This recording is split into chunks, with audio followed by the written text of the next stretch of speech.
참 요즘 기도 제목이 참 많습니다. 여러분들에게도 많죠, 그죠? 저도 참 기도 제목이 많은데 그런데 기도를 하면서 제가 계속해서 깨달아지는 것은 지금 우리에게 주신 이 환경이 우리에게 주신 이 형편은 다 하나님이 우리에게 주신 거잖아요, 그죠? 하나님께서 우리에게 주신 거예요. 하나님께서 우리에게 선물로 주신 거예요, 그죠? 그런데 저는 계속해서 이 환경에 대해서 자꾸 기도를 해요. 하나님, 이 환경을 좀 변화시켜 주시면 어떻겠습니까? 이 환경이 좀 변화되면 제가 좀 살 것 같습니다. 하나님, 제 생각은 이러한데 하나님께서 이렇게 해주시면 제가 참 좋은 목사로서 또 좋은 믿음의 사람으로서 복음의 일꾼으로서 살 수 있을 것 같습니다 하면서 제가 자꾸 계속 그런 기도를 하는 거예요.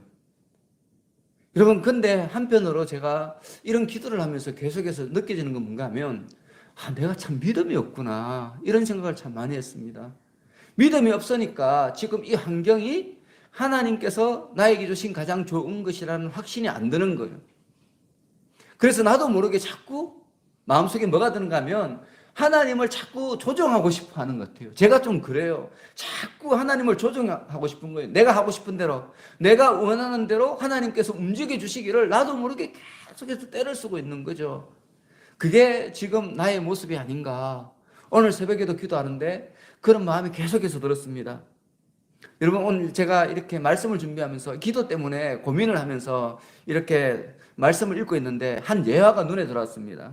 제가 여러분들에게 한번 예전에 했던 예화인지도 모르겠습니다. 옛날 어느 한 수도사가 기름이 필요해서 올리브 나무를 심었습니다. 그리고 이 수도사가 기도를 했습니다. 하나님, 이 연약한 뿌리가 마시고 자랄 수 있도록 비가 필요합니다. 비를 내려주십시오. 이렇게 기도했어요. 그러니까 하나님께서 이 수도사의 기도 소리를 들으시고 비를 듬뿍 내려줬습니다. 그러니까 이 새싹이 어린 나무가 뿌리를 쫙 깊이 내렸죠, 그죠? 비가 내리니까. 그리고 난데 또 수도사가 또 기도를 합니다. 뭐라고 기도하는가 하면, 주여, 나무에는 햇빛이 필요합니다. 주께 기도드리오니 태양빛을 주옵소서. 이렇게 기도했습니다. 자, 그러니까 하나님께서 먹구름을 다 몰아내시고 또 햇빛을 나무에 비춰주셨습니다. 수도사가 신이 났죠. 이제 기도하는 것마다 다 들어주시니까 너무 신이 났습니다. 이렇게 신이 난 수도사가 기도하는데 이렇게 기도합니다. 주님, 이 나무가 어린데 튼튼하게 자라기 위해서는 서리가 필요합니다. 이 나무가 튼튼해질 수 있도록 서리를 내려주십시오. 이렇게 기도했습니다. 자, 그러니까 하나님께서 바로 서리를 내려주셔서 나무에 서리가 내려서 나무가 반짝반짝 빛이 났습니다. 그런데 그 다음날 일어나서 가보니까 나무가 죽었습니다. 그래서 이 수도사가 동료 수도사의 방에 찾아가서 자신의 이야기를 털어놨습니다. 그때 이 동료 수도사가 자기도 작은 나무를 한 그루 키우고 있다 이러면서 이렇게 말했습니다. 그런데 보십시오. 내 나무는 잘 자랍니다. 나는 하나님께 나무를 맡깁니다. 하나님께서는 나무를 창조하신 분이시기 때문에 나보다 나무에 필요한 것들을 더 많이 잘 알고 계십니다. 그래서 나는 어떤 방법으로 이 나무를 길러달라고 강구하지 않습니다. 다만 이 나무가 필요한 것 우리 하나님께서 다 아시오니 하나님께서 이 나무에 필요한 것을 주십시오. 이렇게 기도합니다. 그래서 때로 나무가 필요한 강풍이라든지 햇빛이라든지 비바람이라든지 또 서리든지 우리 주님께서 때를 맞춰서 내려주시기를 원합니다. 주님께서 이것을 만드셨고 그리고 잘 아십니다. 이렇게 기도한다는 거예요. 그렇게 하니까 자기가 키우던 나무가 무럭무럭 잘 자라난다는 거죠. 여러분, 우리도 마찬가지 아닐까요? 우리는 가끔 우리 자신이 하나님을 하나님보다 더 잘하는 것처럼 그런 행동할 때가 많습니다. 막 하나님을 막 가르치는 거죠. 하나님께 뭔가를 막 지시를 해요. 명령을 해요. 그게 우리의 모습이에요. 하나님 이렇게 해 주십시오. 이렇게 해 주십시오. 그런데 여러분, 제가 오늘 새벽에 계속해서 느껴지는 게 뭔가 하면 그 기도는 정말 불안한 기도다. 위험한 기도다. 어쩌면 도박과도 같다. 그런 생각이 들었습니다. 여러분, 그렇지 않습니까? 보십시오. 우리는 한치 앞도 모르는데 함치 앞도 모르는 내일을 자꾸 우리 마음대로 정해가지고 그렇게 해달라고 기도하니까 우리는 도박을 하고 있는 거예요. 하나님을 상대로. 그러면서 또 느껴지는 게 뭔가 하면, 내가 기도를 어떤 기도 제목을 두고 계속 기도하는 것은 믿음이 없어서 그렇구나, 이런 생각이 들었습니다. 여러분, 믿음이 좋으면 그럴 필요가 없잖아요. 순종하면 되잖아요. 주어진 환경 속에서 감사로 받아들이면 되는 거죠. 근데 믿음이 없으니까 자꾸 불평불만이 생기는 거예요. 하나님이 믿지가 못한 거죠. 하나님께서 나에게 주는 게 불안한 거예요. 하나님이 좀 잘 못하시는 것 같이 자꾸 느껴지는 거예요. 그러니까 자꾸 같은 기도 제목을 두고 또 기도하고 또 기도하고 또 기도하고. 제가 그래요, 제가. 우리 하나님께서 무엇을 먹을까, 무엇을 마실까, 무엇을 입을까 구하지 말라 그랬거든요. 염려하지 말라 그랬거든요. 그런 것을 이방인들이 구하는 거라 했는데 어느새 내 입에서는요 자꾸 그런 기도가 나와요. 얼마나 내가 하나님을 불신하고 있는지. 그러면서 저는 또 믿음이 좋은 척하면서 1시간 동안 기도하고 있습니다. 여러분, 근데 오늘 새벽에 제 마음속에 제 양심을 하나님께서 때리시는 거예요. 기도는 무언가 요구하는 것이 아니다. 너희가 내 뜻을 찾는 시간이 기도다, 이런 음성을 주셨어요. 우리는 기도를 통해서 하나님의 지혜를 배워야 되는 거죠. 우리의 지혜가 아니죠. 하나님께서 지금 이 상황을 주신 그 이유에 대해서 우리가 물어봐야 되는 거죠. 그리고 우리가 순종할 마음을 가져야 되는 거예요. 그래서 기도를 통해서 하나님의 지혜를 배우고 하나님의 섭리를 배우고 또 그 가운데 성령 충만을 선물 받아서 우리에게 주어진 이 상황 가운데 기쁨으로 하나님의 영광을 나타내는 삶을 살아야 되는 거죠. 근데 우리가 그걸 못하고 있는 거예요.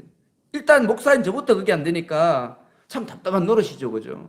근데 이게요, 마음 먹는다고 되는 건 아닌 것 같아요. 제가 얼마나 결단하겠습니까? 제가 여러분들에게 매일 말씀을 설교하는 사람인데 제가 이런 걸 모르겠습니까? 다 알거든요. 아는데도 안 바뀌어요. 이게 안 바뀌어요. 안 바뀌어요. 이게 문제인 거예요, 지금. 그래서 우리가 우리 속에 있는 옛 생각을 버리지 않는 한 우리의 믿음은 결코 성장할 수 없다. 하나님 뜻도 이룰 수도 없고 우리는 영원히 하나님께서 주시는 참된 평안을 누릴 수 없다. 이런 생각이 참 많이 들었습니다. 그래서 여러분, 오늘부터 우리가 기도할 때 기도를 능력의 도구로 생각하지 말고 순종의 통로다 생각하고 주어진 환경에 감사하는 우리가 되었으면 좋겠습니다. 저부터 그렇게 하겠습니다. 주어진 환경에 감사하며 이 상황 가운데 어떻게 하면 우리 하나님을 더 기쁘게 해드릴까, 그걸 생각하는 저와 여러분들이 되시기를 축원합니다. 자, 오늘 본문은 세상을 지배하던 악의 무리들이 마지막 때에 어린 양 대신 예수님과 싸우지만 그들은 결코 예수님을 이기지 못할 것이다. 그것과 또 사탄의 세력들이 분열해서 스스로 파멸에 이르게 될 것이다. 그에 대해서 지금 말씀하고 있습니다. 여러분, 먼저 14절에 보시면 그들이 어린 양과 더불어 싸우려니와 어린 양은 만주의 주시오 만왕의 왕이심으로 그들을 이기실 터이요, 이렇게 말씀하고 있습니다. 어린 양 대신 예수님의 승리를 기정사실화하고 있습니다. 여러분, 이 14절 방금 읽은 본문에서 어린 양이 악한 사탄의 세력을 이길 수밖에 없는 이유에 대해서 뭐라고 말합니까? 그 이유가 뭐죠? 이 어린 양이 누구이기 때문에? 만주의 주시오 만왕의 왕이기 때문에 질 수가 없는 거죠. 만주의 주시고 만왕의 왕이신 분이 어떻게 사탄의 무리에게 질 수가 있겠습니까? 지는 것이 불가능하죠, 그죠? 그래서 그 어떤 사탄의 세력도 결코 우리 어린 양 대신 예수님을 이길 수 없다, 그걸 말하고 있는 것입니다. 그런데 여러분, 우리가 앞에서 살펴본 16장에 보면 어린 양을 대적하는 이 짐승은 어린 양에게 대항하기 위해서 정말 만발의 준비를 갖췄습니다. 능력과 권세와 모든 힘을 하나로 결집시켰습니다. 심지어 17장 6절에 보시면 그 위세로 짐승과 한편 큰 음녀는 우리 성도들의 피를 음료수처럼 마실 것이다. 큰 권세를 떨치면서 우리 성도들을 핍박할 것이다. 이렇게 말씀하고 있습니다. 여러분, 이러한 사탄의 무리들의 모습은 우리 성도들을 주눅들게 하고 절망에 빠지게 하고 두려움에 빠지게 하기에 충분합니다. 그런 모습들이 앞으로 우리 눈앞에 펼쳐질 것이라는 것입니다. 그리고 여러분, 이 사탄의 무리들은요, 이미 과거에 오늘 본문이 있기 전 2000년, 지금부터 2000년 전에 어린 양을 십자가에 못 박아 죽인 전적이 있었습니다. 여러분, 그리고 그때 그 누구도 어린 양이 다시 살아날 것이다 예측하지 못했어요. 세상 모든 사람들이 이제 어린 양 대신 예수님은 끝났구나, 사탄이 이겼구나, 그렇게 생각했어요. 심지어 우리 제자들까지도 몰랐습니다. 여러분, 성경은 그것을 분명하게 말하고 있죠. 그죠? 예수님이 이길 것이라고 생각한 존재는 한 명도 없었어요. 그게 첫 번째 싸움에서의 어린 양의 모습이었어요. 그와 마찬가지로 마지막 때도요, 하나님의 인을 받지 못한 세상 사람들은 그때와 똑같이 생각한다는 거예요. 짐승의 승리를 그 누구도 의심하지 않게 된다는 거예요. 겉으로 보기에는 짐승의 이 권세가 어린 양과 비교해서 상대가 되지 않을 만큼 커 보이잖아요. 우리 예수님의 이름이 어린 양이잖아요. 여러분, 어린 양이 무슨 힘이 있겠습니까? 정말 약하고 또 약하고 또 약한 존재를 어린 양이라 그러죠. 세상에서 가장 약한 동물이 양인데 그 양 중에서도 지금 어떤 양이에요? 어린 양이에요. 우리 예수님이 그런 모습으로 보인다는 거예요. 세상 사람 눈에는 어리게 보이고 약하게 보이고 비루하게 보인다는 거죠. 그래서 세상 사람들은 결코 어린 양이 이긴다는 것을 생각도 못하는 거예요. 반드시 질 것이다. 반드시 질 것이다. 지금 세상 사람들 보십시오. 교회에 대해서 엄청나게 무시하잖아요. 하나님이 어디 있어? 예수가 어디 있어? 서양신이지 뭐 이런 식으로, 그죠? 굉장히 막 저주까지 하면서 사람들이 우리 교회에 대해서 핍박을 가하고 있습니다. 그러나 여러분, 이러한 때가 올 때, 그때 우리 요한계시록에 말씀하기를 하나님의 인을 받은 성도들은 사탄의 세력들보다 사탄의 세력을 이기고 무덤에서 부활하신 예수님을 보게 된다는 거예요. 그 예수님을 우리가 믿게 된다는 거예요.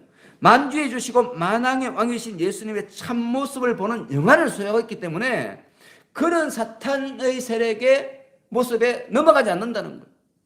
어린 양으로 나타났지만 그 예수님은 실제의 모습은 만주해 주시오 만왕의 왕이시라는 것을 우리는 볼 수 있다는 거예요. 그런 영안을 가지고 있다는 거죠. 믿음으로. 그래서 이렇게 악한 영들이 더 큰 힘을 발휘하면 발휘할수록, 우리에게 악한 짓을 하면 할수록 오히려 우리들은 만주해 주시오 만왕의 왕이신 예수님께서 승리하실 것이다, 더 큰 승리의 확신을 가질 수 있다는 것입니다. 오늘 본문이 그걸 말하고 있죠. 그런데 그러함에도 불구하고 여러분, 우리가 분명히 알아야 될 것은 이 짐승의 세력들은요, 무서운 권세로 우리 성도들을 박해해요. 여러분, 그걸 아셔야 됩니다. 우리는 이겨요. 이기는데 실제로 우리의 삶에는 무서운 힘으로서 막 박해로서 우리를 넘어뜨리는 거죠. 여러분, 지금도 보십시오. 우리 삶 가운데 우리 예수 믿지만 얼마나 많은 상황들이 우리를 괴롭게 만듭니까? 우리는 선하게 살고 싶고 행복하게 살고 싶은데 우리에게 주어진 상황들이 자꾸 방해하잖아요. 그죠? 자꾸 우리로 하여금 불안하게 살게 하고 불평에 빠지게 하고 힘들게 하고 자꾸 그렇게 만드는 거예요. 누가 그렇게 만들어요? 사탄의 세력이 그렇게 만드는 거죠. 근데 이것은 우리의 삶 속에서 나타나는 증거라는 거예요. 근데 이 증거는 뭐예요? 그들을 예수께서 이기실 것이다. 그들이 나타나기 때문에 마지막 때가 왔다. 그것을 우리에게 말씀하신다는 것입니다. 그리고 여러분, 이들의 박해는 지난 수요일에도 제가 말씀드렸지만 오래 가지 못합니다. 딱 기간이 정해져 있습니다. 그런데 그들의 박해를 믿음으로 이기는 우리들에게 주어지는 승리는 순간의 승리가 아니라는 거예요. 그 승리는 영원한 승리라는 거죠. 그래서 너희들이 믿음을 지키라는 거예요. 여러분, 우리 믿음의 선배들이 순교로 신앙을 지켰잖아요. 여러분, 그 로마의 박해 속에서도 죽어가면서도 칼에 찔려 죽고 동물에게 물려 죽고 십자가에 달려 죽고 얼마나 많은 사람들이 고통 속에 죽었습니까? 그런데 그분들이 믿음을 지킬 수 있었던 것은 뭔가 하면 이것을 믿었기 때문이에요. 그리고 이것을 내가 믿는다고 해서 되는 게 아니에요. 이 믿음은 하나님이 주신 선물이잖아요. 그죠? 하나님께서 나에게 믿음을 주셔야 이길 수 있는 거예요. 여러분, 그걸 아셔야 됩니다. 내가 주님 믿습니다 한다고 이 믿음이 지키지는 게 아니고 내가 하나님이 주시는 그 믿음을 선물로 받아야 돼요. 근데 이 선물을 받을 수 있는 자는 순결한 자밖에 없다는 거예요. 아무나 못 받는 거죠. 아무나 못 받아요. 그래서 14절을 계속 보면 이렇게 말씀하고 있어요. 또 그와 함께 있는 자들 곧 부르심을 받고 택하심을 받은 진실한 자들도 이기리로다. 여러분, 예수 믿는다고 아무리 소리쳐도 소용없어요. 그 마음속에 뭐가 있어야 돼요? 진실한 믿음이 있어야 돼요. 여러분, 진실한 믿음이 있는 사람만 이길 수 있는 거예요. 그 악한 사탄의 계기를 우리가 발견할 수 있는 거죠. 진실한 믿음이 없으면 마귀한테 다 넘어가요. 마귀의 그 모든 미혹과 꿰매 넘어가가지고요, 막 불행해하고 힘들어하고 어려워하고 그렇게 사는 거예요. 그게 바로 지금 성경이 우리에게 주는 가르침이라는 거죠. 그래서 우리가 진정한 믿음을 가지면 우리 뒤에서 역사하시는 우리 하나님을 보게 되는 거예요. 그런데 진정한 믿음이 없으면 지금 우리를 핍박하고 괴롭히는 사탄의 악한 손만 보이는 거예요. 두려움에 빠지는 거예요. 하나님이 없는 것처럼 느껴지는 거예요. 원망과 불평이 막 쏟아지는 거예요. 그런데 우리가 진짜 14절 후반절처럼 부르심을 받고 택하심을 받았다면, 우리에게 진실한 믿음이 있다면 우리는 승리할 거라는 거죠. 여러분, 우리는 사탄의 어떤 상대가 못 돼요. 우리 자신은 절대로 사탄 못 이깁니다, 여러분. 그걸 아셔야 됩니다. 나에게 진실한 믿음이 없고 하나님이 주시는 선물로서의 믿음이 없으면 우리는 절대 사탄을 못 이겨요. 그게 어디다 있는가 하면 6절에 나와 있잖아요. 6절에 보면 성도와 예수의 증인들의 피에 취해 산다 그랬어요. 다 죽어요, 여러분. 이 음료를 못 이겨요. 음료가 죽이면 죽임을 당하는 거예요, 여러분. 이게 우리 성도의 삶이에요. 이렇게 우리 성도들은 연약합니다.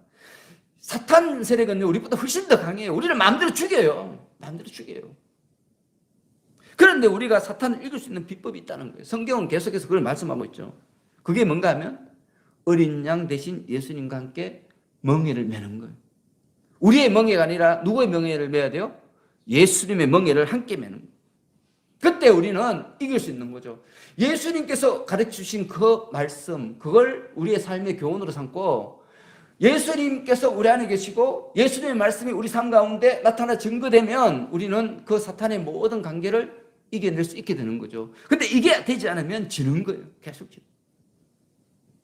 여러분, 어떤 아이가 자기보다 덩치가 큰 아이에게 막 매를 맞고 있었어요. 계속 두드려 맞아요. 막 땅바닥에 깔려서 막 두드려 맞고 있어요. 근데 그렇게 맞고 있던 아이의 아빠가 갑자기 지나가요. 여러분, 그렇게 되면 어떻게 되겠습니까? 바로 역전되죠, 그죠? 두들겨 맞고 있던 애가 벌떡 일어나서 우리 아빠야 하면서 일어나서 주먹을 불끈 칠 거 아닙니까? 자기 아빠가 있으니까. 자, 보십시오. 이 어린아이는 아빠가 원래부터 있었어요, 그죠? 이 어린아이에게 아빠가 없었던 게 아니에요. 아빠는 있어요. 있는데도 자기보다 힘센 애한테 계속 두드려 맞고 있어요. 왜요? 그 두드려 맞는 그 상황에 아빠가 없기 때문에. 우리도 마찬가지예요, 여러분. 우리가 사는 삶의 현장 가운데 우리 예수님께서 나와 함께 멍에를 메고 있지 않으면 우리 지는 거예요.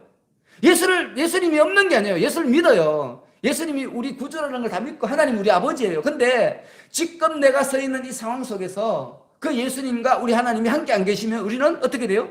두드려 맞는 거예요, 그냥. 아무것도 못해요. 이게 우리의 삶이라는 거죠. 우리의 모습이라는 거죠. 그래서 여러분, 우리에게는 누가 필요합니까? 예수 그리스도께서 계속 동행하는 동행이 필요한 거예요.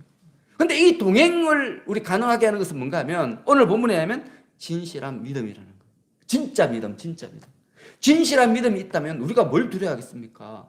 여러분 앞에 지금 어떤 문제가 있습니까? 근데 내가 진실한 믿음이 있어요. 우리 주님께서 옆에 계세요. 하나님께서 나와 동행하세요. 뭐가 문제입니까?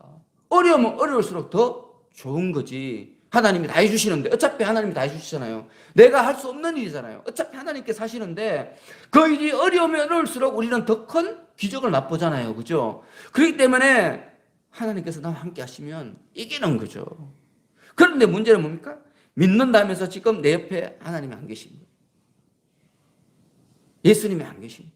그래서 자꾸 두들겨 맞는 거예요. 마귀한테 두들겨 맞고 시험 받고 넘어지고 또 넘어지고 또 넘어지고. 아무리 여기 왔어요, 여러분. 그렇게 넘어지고 새벽에 나와서 기도하고요. 또 혼자 다니면 소용없어요. 혼자 다니는 건 마귀는 다 알아요. 또 달려드는 거죠. 그럼 또 넘어져요. 예수님 옆에 없으니까. 근데 예수님께서 계속 우리와 동행하려면 우리에게 뭐가 있어야 된다고요? 진실한 믿음이 있어야 돼요. 진실한 믿음. 그렇다면 여러분들에게 진실한 믿음이 있습니까? 솔직히 가슴에 손을 놓고 한번 생각해 보세요. 여러분들 진짜 믿음이 있습니까? 믿음이 없으면 여러분들 매일 당하고 사는 거예요. 똑같은 일을 계속 반복하는 거죠. 행복하지도 않아요. 예수 믿는데 행복해야 되는데 행복하지 않죠. 좀 좋으면 행복하죠, 물론. 먹을 게 많고 가족들이 서로 화목하고 이러면 좋죠. 그걸 안 믿는 사람도 좋아요, 여러분. 그걸 아셔야 됩니다. 우리가 건강하고 돈 많고 이러면 예수 안 믿어도 행복해요.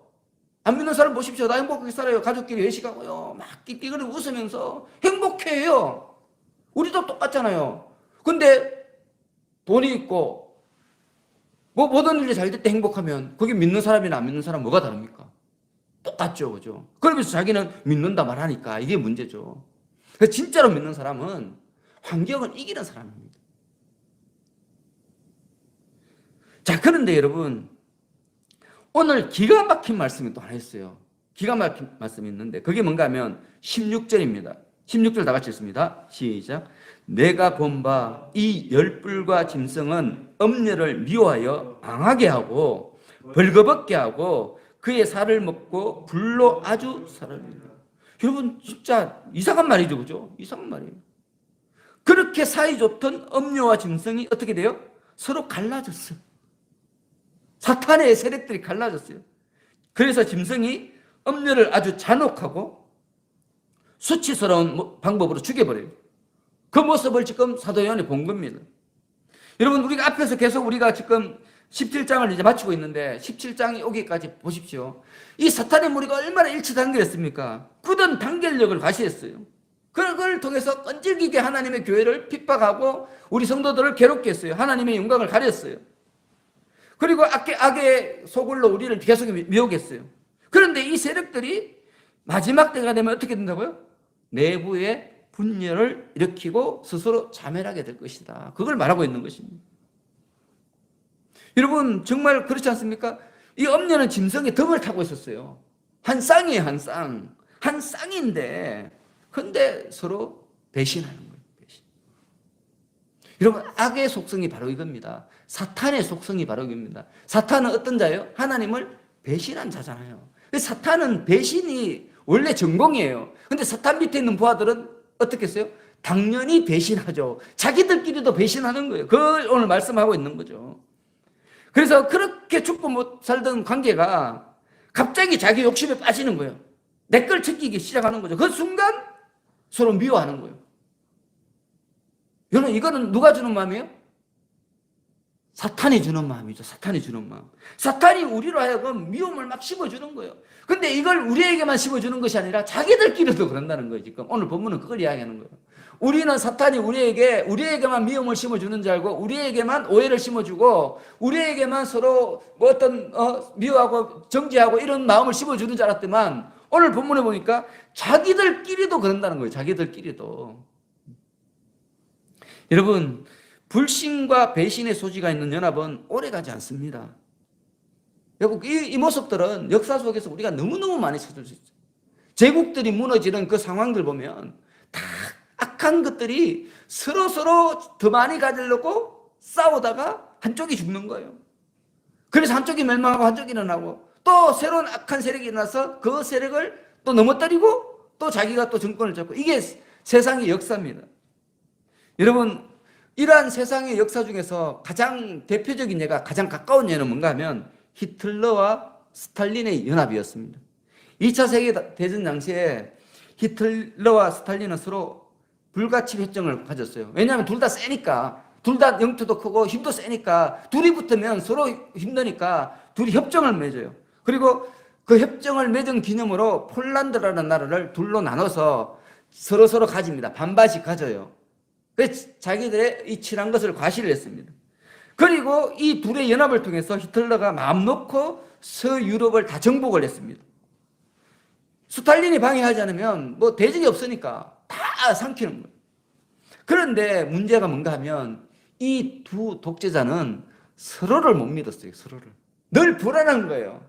히틀러는 스탈린이 쳐들어올까봐 늘 불안한 거예요. 지금. 그래서 이 히틀러가 어느 순간에 조약을 깨고 소련을 쳐들어가요. 그를 통해서 이 조약이 깨지는 거죠. 그래서 서로 또 전쟁이 막 붙었어요. 나쁜 놈들끼리는 전쟁이 막 붙었어요. 그동안 우리 연합군이 뭐 했는가 하면 전열을 정비합니다. 그래서 미국과 영국이 서로 힘을 합해가지고 앞뒤로 공격을 해가지고 결국에는 이 독일이 넘어져요. 망합니다. 이게 바로 사탄의 무리들의 형태라는 거예요. 자기들끼리 막 욕심 부려서 막 어떨 때는 서로 합력하지만 결국에는 자기들 욕심에 취해가지고 결국에는 멸망당한다는 거예요. 그래서 오늘 본문에도 엄녀와 짐승이 겉으로 보기에는 서로에게 깊은 신뢰를 가지고 있었지만 그 속에는 언제 내가 저 사람의 등에 칼을 꽂을까 그것만 고민하고 있는 거예요. 서로. 13절에 보면 여자가 붉은빛 짐승을 탔는데 표현된 것처럼 정말 한 몸과 같은 누가 봐도 이 사람들은 이 사탄의 세력은 절대 배신하지 않을 거야. 한 몸이야. 이들은 영원할 거야. 이 관계가 이렇게 생각했는데 근데 속마음은, 이들의 속마음에는 틈만 있으면 등을 노리고 있었던 거예요. 이게 사탄의 무리들의 모습이죠. 여러분, 그렇기 때문에 결국에는 이들이 스스로 멸망당한다는 것입니다. 그래서 우리가 멸망시킬 필요가 없어요. 알고 보면 우리는 그러잖아요. 하나님께 지금 순교당한 자들도 하나님 저들을 언제쯤 멸망시킬 것입니까? 이렇게 기도하잖아요. 그죠? 근데 우리 하나님께서는 오늘 말씀하는 거예요. 그들은 스스로 멸망당할 거야. 걱정하지 마. 걱정하지 마. 여러분, 그러면서 우리 하나님께서 17절에 보시면 그 모든 일들, 지금 악한 세력들이 서로 미워하는 이 모든 일들조차도 결국에는 그 주관을 누가 하고 있다고 하는가 하면 우리 하나님께서 하고 계시다. 이걸 말하고 있습니다. 우리 17절 하겠습니다. 17절 시작. 이는 하나님이 자기 뜻대로 할 마음을 그들에게 주사 한 뜻을 이루게 하시고 그들의 나라를 그 짐승에게 주게 하시되 하나님의 말씀이 응하기까지 하심이라. 자, 짐승과 음녀가 서로 연합해요. 그리고 그들이 그 힘을 가지고 세상을 지배해요. 그리고 그들이 나중에 서로 배신하고 최후의 멸망을 당하는 이 모든 일들, 이 중에는 뭐가 있는가 하면 하나님의 섭리가 있다. 지금 그걸 말하는 거예요. 그들이 멸망당하는 것조차도 결국에 누가 하는 거예요? 하나님이 하시는 거예요. 그렇기 때문에 여러분, 우리 삶 속에 있는 모든 일들은 누가 하시는 거예요? 하나님이 하시는 거죠. 근데 왜 불평불만합니까? 이건 믿음이 없는 거죠. 그렇지 않습니까? 너무 간단한 답이에요. 오늘 본문이 분명하게 우리에게 말하는 거죠. 너에게 주어진 모든 상황은 내가 생각할 때, 우리 하나님이 생각할 때 너에게 꼭 필요한 상황이다. 너가 상을 받고 너가 더 큰 행복을 갖고 더 큰 믿음을 갖게 하기 위해서 내가 너에게 베풀어준 상이다. 지금 오늘 그걸 말하고 있는 것입니다. 그런데 우리는 계속해서 뭘 이야기하고 있습니까? 하나님, 왜 저를 이렇게 힘들게 하시나요? 자꾸 묻는 거예요. 힘들게 하는 이유는 하나님이 알고 계신데 우리는 힘들게 하는 이유를 찾으면 끝나거든요. 근데 우리는 힘들게 한 이 상황을 자꾸 바꿔달라고 기도하지 않습니까? 그러면서 또 그러잖아요. 하나님, 왜 이렇게 악한 존재를 그냥 두십니까? 저 사람을 멸망시켜버리지 왜 그냥 두십니까? 그런데 오늘 본문에서 해답을 말하고 있는 거죠. 하나님께서 왜 그들을 그냥 두시는지에 대해서 분명하게 말하고 있는 것입니다. 여러분, 오늘 본문에서 뭘 이야기하고 있습니까? 악의 세력들을 통해서 심판하시는 거예요. 하나님의 백성이 타락하면 악의 이 세력들을 통해서 하나님의 백성들을 심판하시는 거예요, 여러분. 그리고 난 뒤에 그 심판한 그 악의 세력들을 그냥 두시지 않고 그 악의 세력들도 서로 싸우게 그냥 두심으로써 결국에는 스스로 그 악의 세력들도 멸망하게 하시는 것이 바로 하나님의 섭리라는 거예요. 그를 통해 악의 세력들이 완전히 이 세상에서 자리할 수 없도록 그렇게 하는 것이 마지막 때의 심판이라는 거죠. 여러분, 우리가 볼 때는 나쁜 사람들이 지금 승승장구하잖아요. 그죠? 믿음이 없는 사람들이 승승장구하고 이런 거 모습 많이 보잖아요. 그런데 지금 우리가 생각할 때는 이게 참 이해가 되지 않지만 하지만 이 모든 일들은 장차 하나님께서 이루실 말씀 성취의 한 과정이다. 그걸 말하고 있는 거예요. 하나님께서는 미리 다 모든 것을 다 결정해 놨어요. 근데 그 과정을 우리가 겪고 있는 거죠, 지금. 우리는 무조건 이겨요. 아까 우리 말씀에서 어린 양이 이긴다 그랬잖아요. 다 결정이 났어요. 기정사실화예요, 그거는.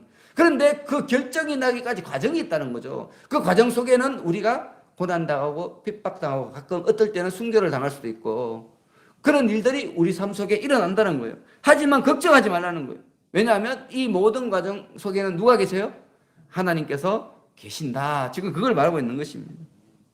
여러분, 정말 우리도 지금 앞으로 살다 보면 뭐 예전에도 우리 믿음의 선배들은 6.25 전쟁도 겪고 일제시대도 겪고 참 어려운 시대 많이 겪었습니다. 그런데 우리도 그런 걸 겪을 수 있어요. 저는 잘 알지는 못하지만 하여튼 우리도 이해할 수 없는 어떤 어려운 일들, 전쟁이 일어날 수도 있고 어떤 박해가 일어날 수가 있고 또 온갖 부조리들이 우리 성도들을 힘겹게 할 수도 있고 근데 그런 일들은 다 하나님의 섭리 가운데 일어나는 일이라는 거예요. 결국에는 하나님께서 이 세상에 있는 모든 악들을 완전히 제거하시기 위한 한 어떤 계획의 일부라는 거죠. 그리고 그 일들을 통해서 우리 하나님께서 누구이신지 가르친다는 거예요. 하나님께서 하시는 일은 무엇인지 가르친다는 거고요. 하나님께서 어떤 능력을 가지고 계신지 가르친다는 거예요. 그게 성경이 우리에게 가르치는 교훈이죠. 그렇죠? 그렇기 때문에 너희들은 하나님을 믿으라는 거예요. 하나님은 악을 악의 손으로 자멸하도록 만드시는 하나님이다. 그렇게 말씀하고 있죠. 그죠? 그래서 우리 성경 하박국서를 읽어보면 악한 자들이 이스라엘을 자꾸 괴롭히잖아요. 그때 하박국 선지자가 질문합니다. 하나님께. 이스라엘이 악에 빠져서 징계받는 것은 마땅하지만 어떻게 더 악한 자들이 이스라엘을 치도록 그냥 두십니까? 하박국 선지자가 그렇게 질문합니다. 그때 우리 하나님께서 하박국 선지자에게 그들도 결국에는 그들의 죄로 인해서 멸망하게 될 것이다. 지금은 승승장구하는 것 같지만 지금 하나님의 백성의 잘못된 타락된 그 잘못을 징계하는 도구로 사용되지만 그들도 결국 멸망할 것이다. 이렇게 말씀하시면서 이렇게 말합니다. 보라, 그의 마음은 교만하여 그 속에서 정직하지 못하나 의인은 그의 믿음으로 말미암아 살리라. 여러분, 우리는 언제나 교만해요. 우리는 언제나 정직하지 못해요. 여러분, 이거 사실 아닙니까? 여러분 정직하십니까? 여러분 겸손하십니까? 솔직히 말해보세요. 안 되잖아요. 그죠? 안 되는 게 사실이에요. 근데 문제가 없어요. 왜냐하면 의인은 뭐로 살아요? 믿음으로 살기 때문에 그런 거죠. 우리가 믿음으로 살면 되는 거예요. 근데 이 믿음은 뭐예요? 우리가 노력해서 얻는 거예요? 아니면 선물이에요? 선물이잖아요. 그죠? 그래서 이 믿음을 선물로 받아야 되는 거예요. 근데 이 믿음을 선물로 받기 위해서 오늘 보면 뭐라 그래요? 어떤 믿음이 있어야 돼요? 진실한 믿음이 있어야 된다는 거죠. 우리가 진실한 믿음이 있으면 믿음으로 산다는 거예요. 설령 우리가 마음이 교만하고 우리 마음속에 정직함이 없다 할지라도 하나님이 주신 그 믿음으로 말미암아 이 모든 것을 다 떨쳐내고 의롭게 되어서 하나님의 영광을 나타내는 하나님의 자녀로서 하나님 나라의 백성으로서 우뚝 서게 될 것이라는 것입니다. 그리고 사탄의 모든 공격도 이겨내게 될 것이라는 것입니다. 여러분, 사탄의 세력들이 정말 큰 권세로 지금도 마찬가지죠. 교회를 핍박하죠. 그죠? 성도들을 해치죠. 근데 결국 그들끼리 싸우게 될 것입니다. 여러분 분명히 그 날을 보게 될 것입니다. 그리고 그들이 스스로 붕괴되고 멸망당하게 될 것입니다. 그때 여러분, 그때 그 날이 옴을 우리가 믿고 지금 여러분 주어진 상황에 대해서 하나님께 원망하지 마시기 바랍니다. 이 세상의 안목에 빠지면 하나님을 원망할 수밖에 없어요. 우리에게는 어떤 안목이 필요합니까? 영적인 안목이 필요하죠. 그죠? 영적인 안목을 가져야 돼요. 영적인 안목을 갖고 내가 고난 속에 있지만 이 고난에서 나를 건지시는 누구를 봐야 돼요? 우리 예수님을 봐야 되는 거죠. 여러분 옆에 여러분을 붙여가고 있는 예수님을 바라봐야 되죠. 그때 우리가 살아날 수 있게 되는 것입니다. 여러분 앞으로도 여러분 삶 가운데 예수를 잘 믿어도 어려운 일들은 분명히 계속 되어질 것입니다. 여러분, 내가 예수를 잘 믿으면 결국 나는 모든 것이 잘 되고 형통한 날을 맞이할 것이다. 그런 것은 없습니다. 성경은 그것을 우리에게 약속하지 않습니다. 그런 삶은 이 세상의 삶이 끝나고 영원한 천국에서 우리가 누리는 거지, 이 땅에서는 그런 삶을 누릴 방법이 없어요. 다만 일시적으로 하나님의 교회에서 그것을 맛볼 수 있도록 하나님께서 이 땅에 교회를 주시는 것뿐입니다. 그래서 여러분들이 정말 평안을 누릴 수 있는 것은 오직 교회밖에 없습니다. 여러분, 가정은요, 다 예수 잘 믿어도 다투게 됐습니다. 왜냐하면 가정은 어디 있습니까? 세상 가운데 있기 때문에 그래요. 세상 가운데 이렇게 흩어져 있기 때문에 힘이 없어요. 힘이. 그 가족들끼리는 믿음을 지키기가 만만치 않습니다. 만일 여러분 가정이 믿음을 지킬 수 있었으면 하나님이 교회를 허락해 주시지 않았습니다. 왜? 가족끼리 믿음을 지키면 되니까. 근데 그게 안 되는 거예요. 여러분. 안 돼요. 그래서 하나님께서 교회를 허락해 주신 거죠. 그래서 교회에 나와서 우리가 믿음을 항상 바로잡아야 됩니다. 목사도 그래야 되고 여러분들도 그래야 됩니다. 우리 자녀들도 그렇게 해야 되고, 그렇게 하지 않으면 넘어지게 되는 거죠. 결국에는 사탄의 도구가 돼서 오히려 하나님을 대적하는 그런 자가 될 수밖에 없다는 것입니다. 여러분, 앞으로 우리에게 주어진 모든 상황들 영의 눈으로 보시는 여러분들 되시기 바랍니다. 성도들이 고통을 받을 때 그 성도들의 고통을 보는 자가 아니라 그 고통을 통해서 새롭게 잉태될 생명을 바라보는 여러분들 되시기 바랍니다. 우리 예수님께서 십자가를 지심으로 우리가 다 살아났지 않습니까? 그가 질고를 당함으로 우리가 나음을 입지 않습니까? 마찬가지입니다. 여러분들이 믿음의 삶을 살면서 양보하고 또 손해보고 이 모든 것을 통해서 뭐가 일어나는가 하면 새로운 생명이 탄생하게 되는 거예요. 이게 우리 예수님께서 정하신 법칙입니다.